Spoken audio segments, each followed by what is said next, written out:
Hello बच्चों, BPSC विद्यापीठ में आप सभी का पुनः स्वागत है। और बीपीएससी विद्यापीठ अभी लगातार आप सभी के समक्ष बायोलॉजी से रिलेटेड ऑब्जेक्टिव क्वेश्चंस को लेकर उपस्थित हो रहा है। इस पर 3 वीडियो आपको जारी किए जा चुके हैं और प्रति वीडियो में क्वेश्चन को बेहतर ढंग से एनालाइज करने का प्रयास किया जा रहा है ताकि रिलेटेड क्वेश्चंस आपसे बने रिसेंटली एग्जाम्स को देखते हुए। तो चलिए, अभी तक आपके समक्ष 38 क्वेश्चंस आ चुके हैं 3 वीडियो में, और अगला वीडियो में 39 क्वेश्चन है कि नेफ्रॉन मानव शरीर के किस अंग की रचनात्मक एवं कार्यात्मक इकाई है। रचनात्मक एवं कार्यात्मक इकाई means structural and functional unit. Nephron is a structural and functional unit of, यानी किस ऑर्गेन का यह रचनात्मक और कार्यात्मक इकाई है। Kidney, liver, heart and pancreas. तो इसका आंसर होगा किडनी, क्योंकि किडनी अत्यंत ही पतली धागे जैसी रचना से बनी होती है। इसी पतली धागे जैसी रचना को नेफ्रॉन कहते हैं। और इस क्वेश्चन को 2 ढंग से पूछता है। एक ये पूछता है कि नेफ्रॉन किसकी रचनात्मक और कार्यात्मक इकाई है, तो आंसर किडनी आता है। और इसी क्वेश्चन को घुमा दिया जाता है कि नेफ्रोलॉजी किस अंग का अध्ययन है, तो अनडाउटेडली यह नेफ्रॉन यानी किडनी का ही अध्ययन है। तो दोनों क्वेश्चन मिलते जुलते हैं। अगला क्वेश्चन आपका है कि निम्नांकित में कौन वृक्क, जिसको अंग्रेजी में किडनी कहते हैं, का कार्य नहीं है। इनमें कौन सा किडनी का फंक्शन नहीं है, तो पहला है नाइट्रोजनी अपशिष्ट का उत्सर्जन।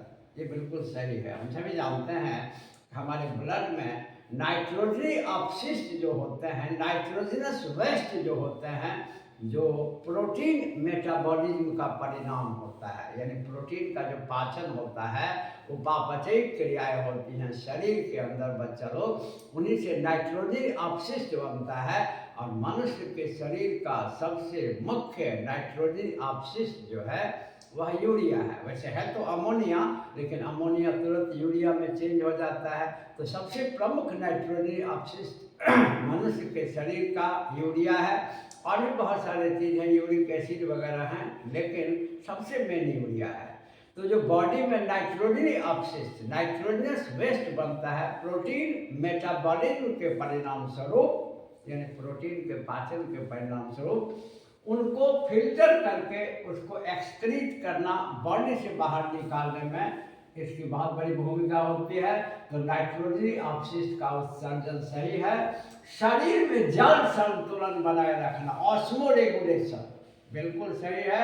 बॉडी में वाटर के लेवल को ऑस्मो रेगुलेशन को बनाए रखने में किडनी की बड़ी भूमिका होती है, तो ये सही है। शरीर में इलेक्ट्रोलाइट संतुलन, ये भी बिल्कुल सही है। इलेक्ट्रोलाइट जो होते हैं बॉडी में, इलेक्ट्रोलाइट जो इलेक्ट्रोलाइसिस प्रोसेस में, एक्चुअली ये आयनित द्रव है। आगे इसकी चर्चा करेंगे क्वेश्चन में। तो फिलहाल समझें कि मनुष्य के शरीर का एक बहुत ही प्रमुख रसायन इलेक्ट्रोलाइट होता है, और इलेक्ट्रोलाइट को भी बैलेंस बनाने में इसकी बड़ी भूमिका होती है। तो नाइट्रोजन अपशिष्ट का नाइट्रोजनस वेस्ट को एक्सक्रीट करने में, ऑस्मो रेगुलेशन को बनाए रखने में, एंड इलेक्ट्रोलाइट के बैलेंस को बनाए रखने में इसकी बड़ी भूमिका होती है। और रक्त को शुद्ध करना, ये इसका काम नहीं है। रक्त को शुद्ध करना फेफड़ा का काम है, लंग्स का काम है। Because oxygenated blood is called pure blood. रक्त को जब ऑक्सीजन मिल जाता है, उसी रक्त को शुद्ध रक्त कहते हैं। और रक्त को ऑक्सीजन की आपूर्ति फेफड़ा में होती है, इसीलिए रक्त को शुद्ध करना फेफड़ा का काम है, किडनी का नहीं। तो क्वेश्चन जो पूछ रहा है कि निम्नांकित में कौन वृक्क का कार्य किडनी का कार्य नहीं है, then answer will be D, रक्त को शुद्ध करना। यह लंग्स का काम है, यह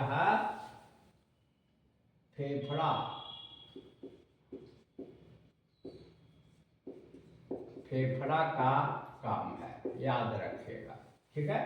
इसके बाद है किसकी उपस्थिति के कारण मूत्र यूरिन का रंग हल्का पीला होता है। हम जानते हैं कि मूत्र का रंग हल्का पीला होता है। यूरिक एसिड, यूरोक्रोम, अमोनिया और क्रिएटिनिन। तो इसका आंसर हो जाएगा बच्चा लोग यूरोक्रोम। यूरोक्रोम एक पिगमेंट है और हम सभी जानते हैं, अभी तक कई पिगमेंट हम लोग भी क्लास में चर्चा कर चुके हैं। 3-4 पिगमेंट को हिंदी में कहते हैं वर्णक, जो वर्ण यानी कलर को डिसाइड करता है।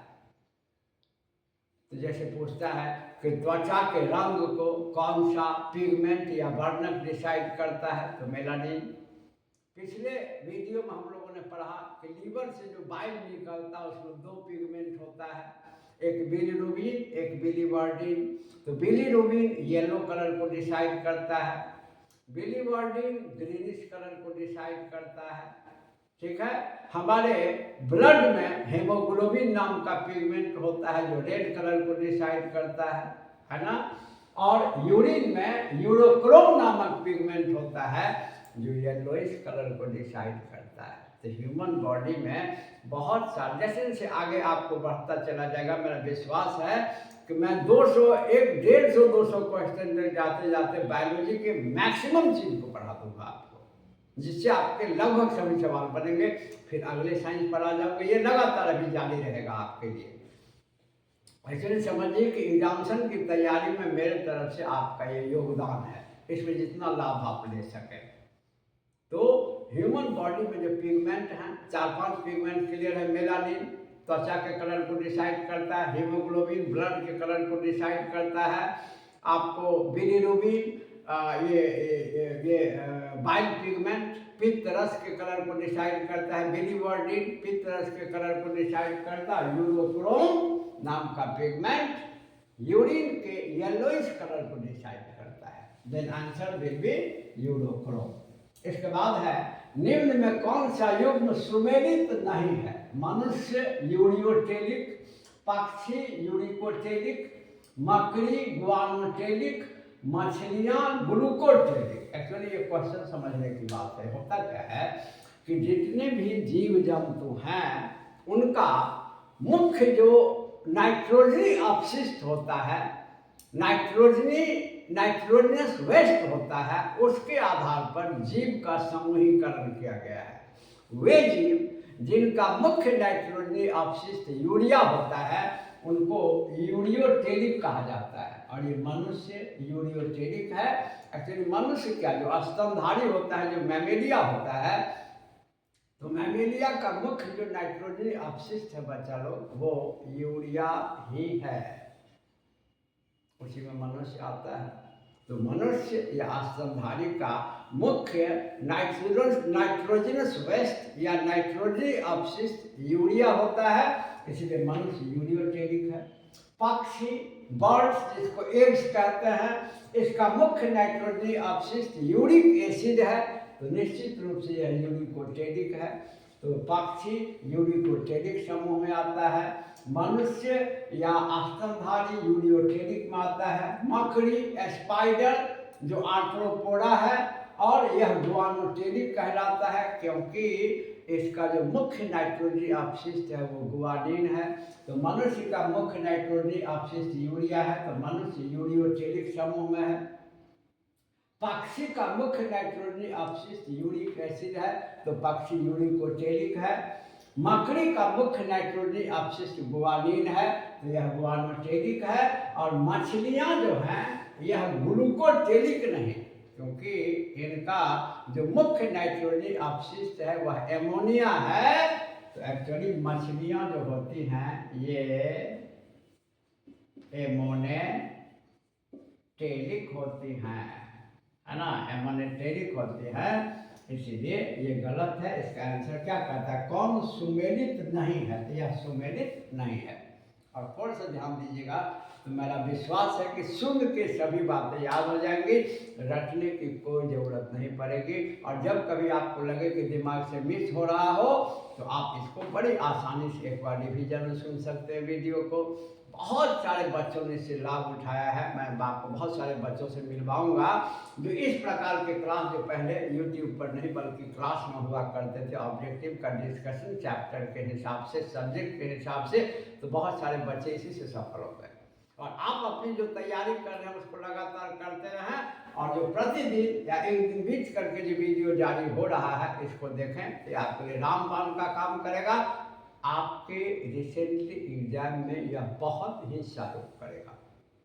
तो इसका आंसर होगा बच्चा लोग मछली ग्लूकोटेलिक नहीं एमोनोटेलिक होती है। अच्छा, निम्न में किसके हृदय में 2 चैम्बर होते हैं, 2 कोष्ठक होते हैं? सरीसृप जिसको कहते हैं अंग्रेजी में रेप्टिलिया, जो रेंग कर चढ़ने वाले प्राणी होते हैं। मत्स्य पाइसेट एक्वेटिक एनिमल मछलियाँ। स्तनधारी जिसको अंग्रेजी में मैमेलिया कहते हैं, और उभयचर जिसको अंग्रेजी में हम लोग कहते हैं एम्फीबिया। तो ऑप्शंस हैं, मैंने क्वेश्चन पूछ रहा है कि किसके हार्ट में 2 चैम्बर्स होते हैं? रेप्टिलिया, पाइसेट, मैमेलिया एंड ओभयचर। आंसर होगा मत्स्य समुदाय मछली। मछली के हार्ट में 2 चैम्बर होते हैं। इसके बाद क्वेश्चन नंबर 44 है, किस अंग में खराबी होने पर अपोहन डायलिसिस आवश्यक है? तो हम सभी जानते हैं कि किडनी एक ऐसा अंग है जिसका काम है ब्लड को फिल्टर करना, और हम लोग अब जान चुके हैं कि नाइट्रोजनस वेस्ट को यह फिल्टर करके यूरिन के थ्रू निकाल देता है। और अगर किडनी में खराबी आ गई तो ब्लड के फिल्ट्रेशन के लिए अलग से डायलिसिस का प्रोसेस होता है, और वह उपकरण या मशीन जिसके द्वारा आर्टिफिशियली डायलिसिस किया जाता है ऑटो डायलाइजर कहलाता है। Auto dialyser. अपोहन या डायलिसिस तब होता है जब मनुष्य के शरीर के किडनी नामक अंग में खराबी आ जाती है। हेंस इसका आंसर होगा बच्चा लोग किडनी डी। क्वेश्चन नंबर 44, दांतों की कठोर इनेमल परत रासायनिक रूप से क्या है? हम सभी जानते हैं दांतों की कठोर इनेमल परत रासायनिक रूप से क्या? इनेमल से 2 ही क्वेश्चन आते हैं। एक्चुअली 3 क्वेश्चन इनेमल से बनते हैं टोटल साइंस में अभी तक देखा गया, जिसमें सबसे पूछा जाता है कि मानव शरीर की सबसे मजबूत हड्डी या सबसे मजबूत अंग, तो इनेमल ही होता है। इसके बाद पूछता है कि मानव के दांत के चमकने का कारण, या दांत का जो ऊपरी परत होता है चमकीला, वह कौन सा होता है? तो वह इनेमल होता है। और तीसरा क्वेश्चन पूछता है कि इनेमल जो होता है रासायनिक रूप से क्या है? Calcium hydroxide, calcium hydroxyapatite, calcium oxide, calcium phosphate. तो इसका आंसर होगा बच्चा लोग कैल्शियम हाइड्रोक्सी एपेटाइट। तो मानव के दांत या दांत का जो सबसे ऊपरी परत है व्हाइट, जो काफ़ी चमकीला होता है, जिसके कारण दांत काफ़ी चमकता है, और ये सबसे मजबूत भाग भी है ह्यूमन बॉडी में। तो इनेमल जो होता है यह बना इसी रासायनिक रूप से कैल्शियम हाइड्रोक्सी एपेटाइट होता है। अब जब पूछेगा कि दांत की और हड्डी की मजबूती का कारण क्या होता है, तब कैल्शियम फॉस्फेट लगाना है। और इनेमल रासायनिक रूप से क्या है, तो कैल्शियम हाइड्रोक्सी एपेटाइट। इसके बाद है क्वेश्चन नंबर 46, मांसपेशियों में कौन सा संकुचनशील प्रोटीन होता है? कॉन्ट्रैक्चुअल, एक्चुअली कॉन्ट्रैक्टिंग प्रोटीन होता है ह्यूमन बॉडी में। एक्चुअली मांसपेशी में जो हमारा मांसपेशी जो सिकुड़ता और फैलता है, तो सिकुड़ने और फैलने में जिस प्रोटीन की भूमिका होती है उसको कहते हैं संकुचनशील प्रोटीन, है ना। और संकुचनशील प्रोटीन में ऑप्शन है एक्टिन, मायोसिन, एक्टिन तथा ट्रोपोमायोसिन, मायोसिन तथा ट्रोपोनिन, एक्टिन तथा ट्रोपोनिन। नो, इसका आंसर होगा एक्टिन तथा मायोसिन। और ये सभी एसएससी एग्जाम में और डिफरेंट एग्जाम में पूछे गए क्वेश्चंस हैं, और इन्हीं क्वेश्चंस को बार बार पूछे जाते हैं, एवरग्रीन क्वेश्चंस हैं। इसलिए आप जो अपनी पढ़ाई कर रहे हैं वो जारी रखें, और विद्यापीठ की तरफ से जो लगातार आपके पढ़ाई में सहयोग करने के लिए वीडियो जारी किया जा रहा है, इसको अगर आप गौर से सुनते हैं तो निश्चित रूप से आप अपने पर्पस को सॉल्व कर सकते हैं। इसके बाद अगले की एनालिसिस बहुत ज़रूरी है समझना, ताकि रिलेटेड से इनेमल पर जितने क्वेश्चन पूछते हैं सब आपके बनेंगे। तो एनालिसिस बहुत ज़रूरी है याद रखने के लिए और रिलेटेड क्वेश्चन बनाने के लिए। इसके बाद है मानव शरीर की सबसे छोटी हड्डी किस अंग में होती है? जांघ, नाक, मस्तिष्क और कान। तो याद रखें मानव शरीर की जो सबसे छोटी हड्डी होती है वो कान में होती है, और उसका नाम होता है स्टेपिस। ये हमेशा याद रखें, जो काफ़ी पूछे जाते हैं स्टेपिस। मानव शरीर की सबसे छोटी हड्डी स्टेपिस है जो कान में है, और मानव शरीर की सबसे बड़ी जो हड्डी है और सबसे मजबूत जो हड्डी है वो फीमर है, और यह जांघ में है। दोनों क्वेश्चन आते हैं। सबसे बड़ी हड्डी देखिए, कभी कभी बच्चा लोग क्या करता है कि छोटे छोटे प्रश्न को छोड़ के आगे बढ़ता है कि तो हमको याद ही है, ये तो हमको याद ही है। और एक समय ऐसा होता है कि वो प्रैक्टिस छोड़ देने के चलते दिमाग से स्लिप कर जाता है, और जब बच्चे एग्जाम देने जाते हैं तो वो गलत करके आते हैं। इसीलिए लगातार बीपीएससी विद्यार्थी पीठ भी इसीलिए हर वीक में सैटरडे को टेस्ट लेता है और उसका डिस्कशन कराता है, ताकि जो बच्चे पढ़ रहे हैं वो अपडेटेड रहें। आप भी चाहें तो टेस्ट में शामिल हो सकते हैं। वैसे मेरा प्रयास है कि अब आगे से मैं टेस्ट में लाइव आऊँगा, और जब लाइव आऊँगा तो इसकी सूचना आपको दे दी जाएगी। आप भी जुड़ के इसका लाभ उठा सकते हैं, और सैटरडे के टेस्ट में अगर आप जुड़ जाते हैं तो लगातार आप अपडेट रहेंगे। आप अपनी पढ़ाई जारी रखें, और एक वीक में जितना हम डिस्कशन टेस्ट में करा देते हैं, अगर 75 मार्क्स का हम टेस्ट कॉमन जीएस लेते हैं तो उसमें आपको कम से कम 250-300 क्वेश्चन डायरेक्टली आपको मिल जाते हैं एनालिसिस के दौरान। तो ये तैयारी की सबसे वैज्ञानिक रणनीति होती है। आप में से जिनको भी टेस्ट में भाग लेना हो, मेरा नंबर रहता है, इसका एड्रेस रहता है, आप सहजता से संपर्क कर सकते हैं।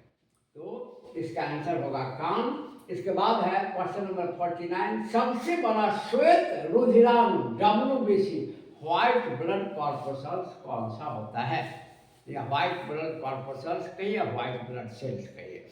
इनफैक्ट क्या है कि WBC 5 प्रकार का होता है, और WBC के 5 प्रकार में एक है लिम्फोसाइट, एक है मोनोसाइट, एक है बैसोफिल्स, एक है इओसिनोफिल्स। और इनमें सबसे जो बड़ा होता है वो सबसे बड़ा आकार में जो सबसे बड़ा होता है ये मोनोसाइट होता है ना। एक क्वेश्चन यहाँ पर है। सबसे पहले तो एक क्वेश्चन बनेगा कि WBC के कितने टाइप है, तो 5 टाइप है ना। और पांचों एक और इसमें 5 टाइप में, जैसे लिम्फोसाइट, मोनोसाइट, बैसोफिल, इओसिनोफिल, और एक और होता है न्यूट्रोफिल्स। अब इनमें सबसे बड़ा कौन होता है आकार में, तो मोनोसाइट होता है।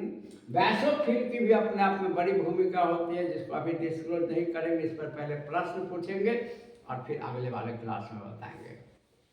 तो अभी फिलहाल याद रखें कि WBC के 5 प्रकार में सबसे बड़ा आकार में मोनोसाइट होता है। इसके बाद है एड्स वायरस शरीर में प्रवेश करने पर किसे नष्ट कर देता है? तो हम सभी जानते हैं कि एड्स वायरस जो हमारे शरीर में प्रवेश करता है वो हमारे इम्यून सिस्टम को, प्रतिरक्षा तंत्र को नष्ट कर देता है। इसीलिए इसका नाम ही है एक्वायर्ड इम्यून डेफिशिएंसी सिंड्रोम।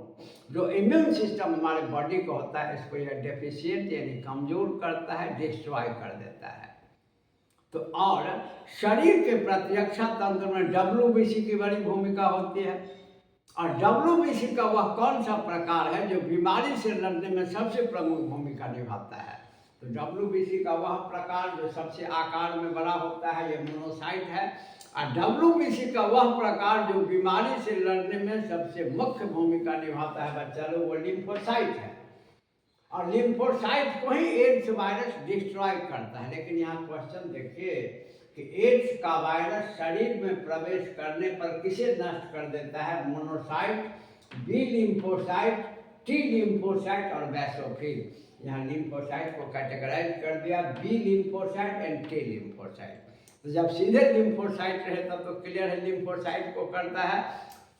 जब इसका दोनों टाइप में कैटेगराइज कर दिया तो आंसर होगा टी लिम्फोसाइट। इसके बाद है क्वेश्चन नंबर 51, श्वसन की क्रिया के दौरान किस प्रक्रिया द्वारा रक्त में गैस यानी खासकर ऑक्सीजन घुलता है? हम सभी जानते हैं कि सांस जो हम लोग लेते हैं तो सारा गैस फेफड़ा में जाता है, और वहाँ ब्लड भी रहता है। फेफड़ा की रचनात्मिका एल्वियोली है, एल्वियोली में ब्लड सेल होते हैं RBC, और वही ऑक्सीजन यानी गैस को ट्रैप करता है।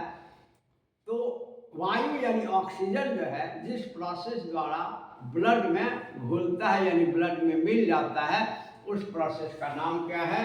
विसरण, डिफ्यूजन, परासरण, ऑस्मोसिस, केशिकत्व, कैपिलरी एक्शन इनमें कोई नहीं।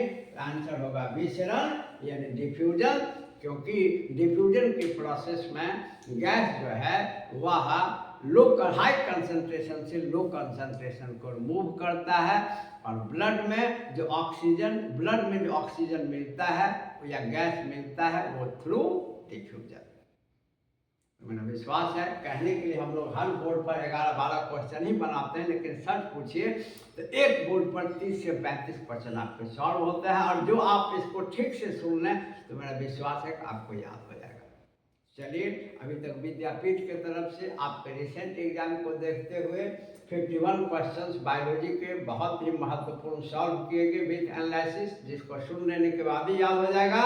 और फिर विद्यापीठ इसी प्रकार के वीडियो को लेकर आगे उपस्थित रहेगा।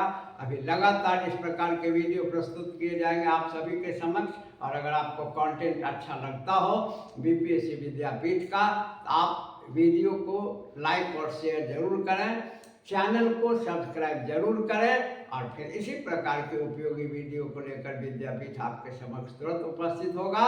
तब तक के लिए धन्यवाद।